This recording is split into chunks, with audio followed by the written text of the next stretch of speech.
اللهم صل على سيدنا ومولانا محمد وعلى آل سيدنا ومولانا محمد وبارك وسلم عليه.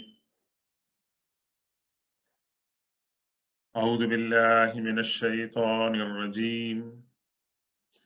بسم الله الرحمن الرحيم. وأزلفت الجنة للمتقين غير بعيد. هذا ما توعدون لكل أواب حفيظ. من خشي الرحمن بالغيب وجاء بقلب منيب. ادخلوها بسلام. ذلك يوم الخلود. لهم ما يشاءون فيها ولدينا مزيد. صدق الله مولانا العظيم وبلغنا رسوله النبي الأمي الأمين الكريم، ونحن على ذلك لمن الشاهدين والشاكرين، والحمد لله رب العالمين. السلام علیکم ورحمۃ اللہ تعالی وبرکاتہ۔ آج کے درس کا آغاز سورہ قاف جس کا نمبر 50 ہے، اس کی آیت نمبر 31 سے شروع کر رہے ہیں۔ اگرچہ ان آیات کا ترجمہ اور مختصر تشریح پچھلے درس میں ہم کر چکے تھے، لیکن آج جب میں آج کے درس کی تیاری کر رہا تھا اور مختلف تفاسیر کو دیکھ رہا تھا تو اس میں مجھے محسوس ہوا کہ یہ جو حصہ ہے جن میں نے آج تلاوت کی آیات کا، یہ بہت ہی امپورٹنٹ حصہ ہے، اور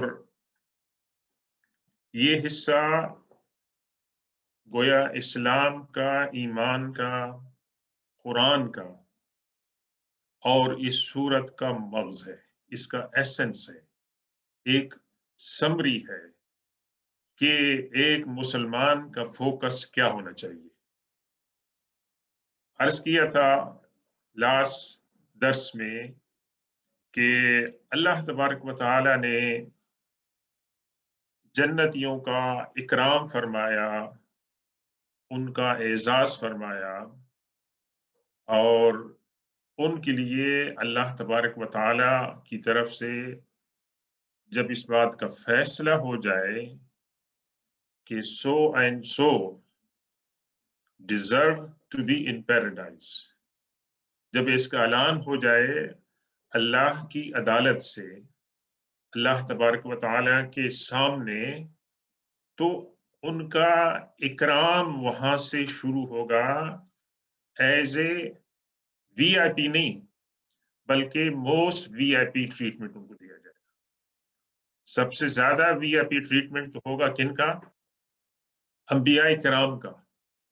اور انبیاء کرام کے بعد اگر کسی کو the most we I P treatment ہو سکتا ہے حضور پاک صلی اللہ علیہ وسلم کی امت میں، تو وہ ہیں متقین یا اولیاء اللہ۔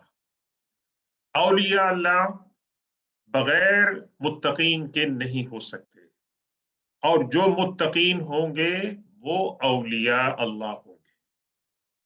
ہمارے ذہن میں ایک امیج ہے، ایک تصور ہے اولیاء اللہ کا کہ ان کے سر پہ ایسا امامہ ہوگا، انہوں نے ایک بہت بڑا جبہ پہنا ہوگا، ان کے چہرے پر نورانی جو ہے وہ صورت ہوگی، داڑھی ہوگی، اور اس طرح کا یہ ہمارے ذہن میں خاکہ بنا ہوا ہے جو ہم اپنے دور سے پہلے کے جو اولیاء ہیں ان کے بارے میں ہم پڑھتے ہیں اور سوچتے ہیں۔ ہو سکتا ہے کہ صورتحال ایسی ہو جس کا امیج ہمارے ذہن کے اندر جو ہے نا وہ پیدا ہو گیا اور ڈالا گیا ہے، لیکن آج ان آیات کی دوبارہ جب ہم تشریح سنیں گے